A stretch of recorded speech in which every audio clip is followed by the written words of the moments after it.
بسم اللہ الرحمن الرحیم۔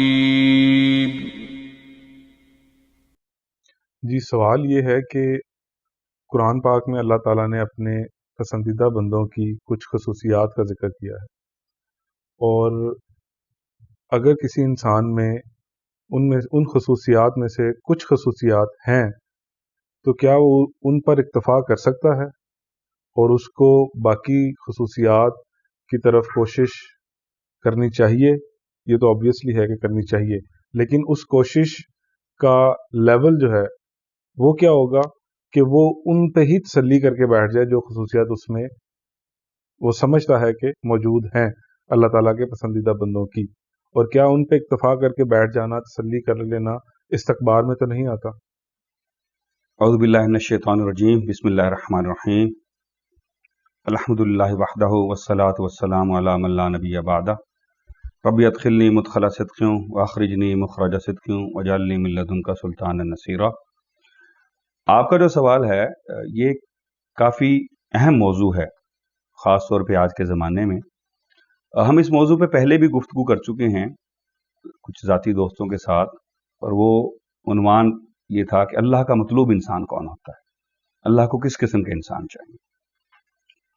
اس کی دو ڈائمنشنز ہیں، ایک بار بار ایمفسس میں کرتا رہوں گا، ریٹیریٹ کرتا رہوں گا، اللہ کو وہ انسان چاہیے جس کو اللہ مانتے ہیں، جیسا وہ ہے، جیسا اس نے بتایا ہے کہ میں ہوں، جو اس کو ویسے اللہ مانتے ہیں، اللہ کو انسان مطلوب چاہیے۔ لیکن وہ چونکہ قادر مطلق کے ساتھ ساتھ ہمارا رہنما بھی ہے، اس نے ہمیں اس سوال کے ساتھ پھر اکیلا نہیں چھوڑا۔ اس نے بتا دیا کہ مجھے انسانوں میں کیا کیا خوبیاں چاہیے، ان سب خوبیوں کا پھر ہمارے سامنے ایک پورا طریقہ کار ہے، ان کی ایک لسٹ ہے جس سے ہم دیکھ سکتے ہیں۔ یہاں بھی انہوں نے اکتفا نہیں کیا، انہوں نے کہا اچھا یار خوبیاں تو ان کو دے دی، اب انور قذافی اس میں سے کچھ اور انٹرپریٹ کر لے، فاروق اس میں سے کچھ اور انٹرپریٹ کر لے، ٹیپو رضا صاحب کچھ اور انٹرپریٹ کر لیں تو مسئلہ بن جائے گا۔ پھر اس نے پیغمبر بھیجے۔ یہ گفتگو پھر وہیں جا رہی ہے جہاں ڈے ون سے کر رہے ہیں۔ ہمارے کیس میں اللہ تعالیٰ نے ہمیں کلیئرلی ایک انسٹرکشن دے دی، فی رسول اللہ اسوۃ حسنہ، تمہارے لیے اللہ کے رسول میں مکمل رول ماڈل ہے۔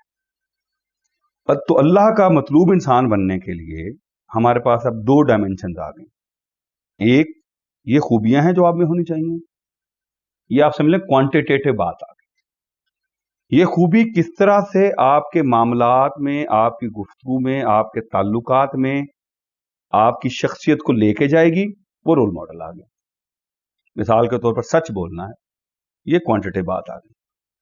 کیسے سچ بولنا ہے، یہ رسول اللہ صلی اللہ علیہ وسلم کی سیرت سے ہمیں مل جائے گا۔ وعدہ پورا کرنا ہے، ہمیں پتہ چل گیا۔ کس حد تک پورا کرنا ہے، ہمیں رسول اللہ کی سیرت سے پتہ چل گیا۔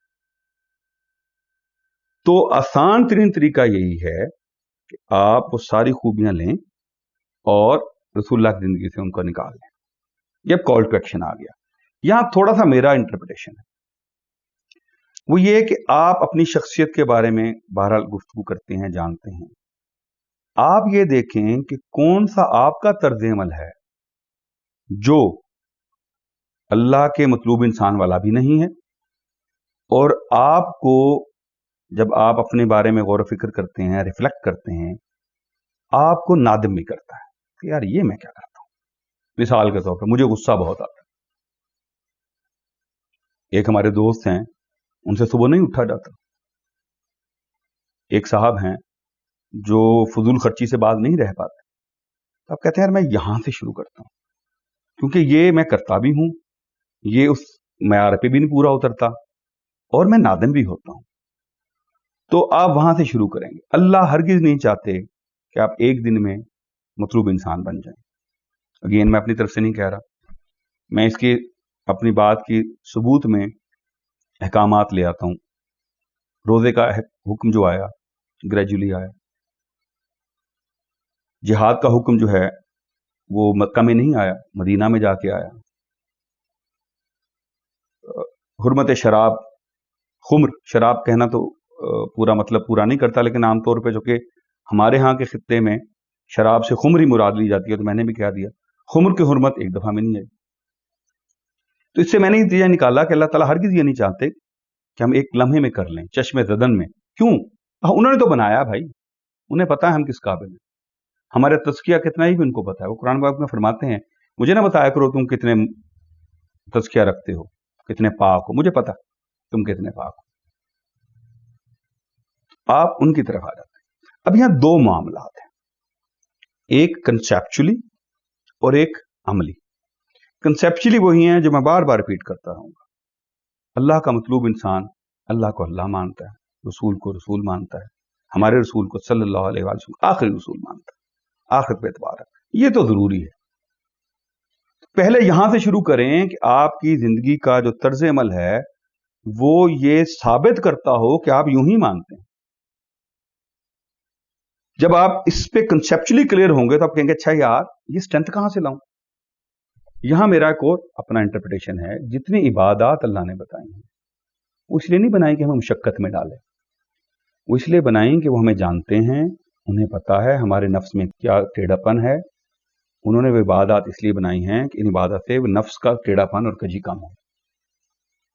پھر وہ خوبیاں بتاتے ہیں، عباد الرحمان کی خصوصیات ہیں کہ وہ لوگوں سے حسن سلوک کرتے ہیں، اونچا نہیں بولتے، زمین پہ آرام سے چلتے ہیں، خیرات کرتے ہیں، اعمال نیک کرتے ہیں، زکوٰۃ دیتے ہیں، نماز پڑھتے ہیں، یہ ساری ان کی خوبیاں ہیں۔ یہ ہم رسول اللہ کی زندگی میں بھی دیکھتے ہیں۔ تو پہلا اوور آل ڈسکشن یہ ہو گئی کہ کنسیپچولی آپ کو اللہ، رسول، آخرت، اخلاص پورا کرنا پڑے گا۔ پھر آپ کو دیکھنا پڑے گا اس مقام تک پہنچنے کے لیے آپ کو انیبلمنٹ کیا چاہیے۔ وہ انیبلمنٹ آپ کو عبادات سے اور رسول اللہ کی سیرت سے ملے گی۔ ایک بڑی خوبصورت بات ہمارے کسی دوست نے کہی کہ 5 نمازیں جو رکھی ہیں تو یہ پورا سائنس ہے۔ سورج کے ساتھ آپ اٹھتے ہیں، انرجی ہوتی ہے، سورج کے ساتھ آپ سو جاتے ہیں۔ اللہ تعالیٰ چاہتے ہیں صبح اٹھیں، نماز پڑھیں تہجد کی، پھر فجر پڑھیں، پھر تھوڑی دیر قرآن پاک کی تلاوت کریں، سورج نکلاتا ہے چاشت پڑھیں، اپنے کام پہ چلے جائیں، ظہر سے پہلے گھر آ جائیں، نہائیں دھوئیں، کھانا کھائیں، ظہر پڑھیں، سو جائیں تھوڑی دیر، کچھ وقت گھر کے ساتھ گزاریں، فیملی کے ساتھ گزاریں، مشغلے میں گزاریں، عصر اور مغرب کے درمیان غالباً کو کھیل کود کریں، مغرب پڑھ کے پھر گھر آ جائیں، کھانا وانا کھائیں، عشاء پڑھیں اور سو جائیں۔ یہ کتنا اچھا روٹین ہے۔ اچھا لطیفہ کیا ہے اس میں؟ اس سارے میں جو سونے کا وقت ہے وہ 7 سے 8 گھنٹے ہے۔ اب ہمیں اگر کوئی ڈاکٹر کہتا ہے کہ 8 hours sleep is very much important for your health، ہم مان لیتے ہیں۔ اللہ کہتا ہے ہم نہیں مانتے۔ دوسری بات یہ، دنیا کی کوئی ریسرچ آپ کو یہ نہیں بتائے گی کہ دن کا وقت سونے کے لیے ہے۔ سونے کا وقت رات کو ہی ہے بھائی، ہم دنوں میں سوتے ہیں۔ وہ ہمیں اپنی چیزیں ٹھیک کرنی پڑیں گی، ان میں کسی پہ زور نہیں لگتا۔ پھر اب ادھر آ جائیں۔ اب دوسرا حصہ جو آپ کا اسپیسیفک سوال ہے، آپ کو 1 by 1 ہی شروع کرنا ہے، اور 1 by 1 شروع کرنے کے بعد آپ نے 2 چیزوں کی اللہ سے ہی توفیق مانگنی ہے۔ ایک اس پہ استقامت کی اور ایک درجات کی بلندی کی، وہی دے گا۔ یہ پھر بات گھوم کے وہیں اگر آپ کو اللہ سمجھتے ہیں، مثال کے طور پر آپ کہیں جی میں نے نماز شروع کر دی، اب اللہ سے استقامت کی دعا مانگیں کہ آپ کو نماز پڑھنے کی، قائم کرنے کی توفیق ملے۔ درجات، نماز میں میری صورتحال کیا ہوتی ہے؟ ایک بہت زیادہ ذکر کی جانے والی حدیث ہے جس کا مفہوم یہ ہے کہ جب آپ نماز پڑھتے ہیں تو تصور کریں کہ آپ اللہ کو دیکھ رہے ہیں، وہ تو بہرحال آپ کو دیکھ ہی رہا ہے۔ یہ درجات ہیں نماز کی۔ میری نماز غالباً ایسی ہوگی کہ میں سمجھوں گا کہ وہ مجھے دیکھ رہا ہے، اگر وہ مجھے توفیق دے دے اس کی بھی۔ تو پیغمبروں کی، صحابہ کی، اللہ کے خاص لوگوں کی نماز ایسی ہوتی ہے وہ واقعی دیکھ رہے ہوتے ہیں اس کو۔ اللہ سے آپ نے توفیق مانگنی ہے، اور آپ نے اس سارے پروسیس کے دوران آپ کا خاص نہ آپ نے مطمئن ہونا ہے کہ میں مقام پر پہنچ گیا ہوں، نہ آپ نے کوشش چھوڑنی ہے کہ یار میں آگے جا تو نہیں رہا، میں کیا کروں۔ میں ریپیٹ کرتا ہوں، اس سارے عمل کے دوران آپ نے نہ رکنا ہے، نہ اطمینان کرنا ہے، اور نہ گیو اپ کرنا ہے۔ توفیق اس کی طرف سے ہے، وما یشاءون الا ان یشاء اللہ۔ دوسرا، ہم سب کچھ جو یہ کر رہے ہیں، عباد الرحمان جو بن رہے ہیں،